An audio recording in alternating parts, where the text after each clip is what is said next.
ana endi o'sha kech kirganda ho shomdan keyin bo'lsin, ho xuftondan keyin bo'lsin, surai mulkni o'qish ham Naqshbandiya tariqatini virdlaridan bir virddir ta'kidlangan.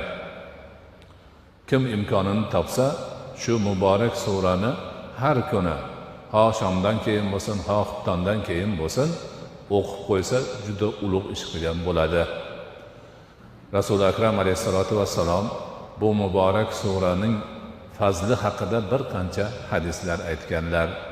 Shulardan birida aytadilarki, Qur'oni Karimda bir sura bor, 30 oyatdan iborat, Mulk surasi. Shu sura mani ummatimdan har bir insonning qalbida bo'lishini istar edim deydilar. Muhammad ummatini har birini qalbida bo'lishni, shu suraning yoddan turishini Rasuli akram alayhisolatu vassalom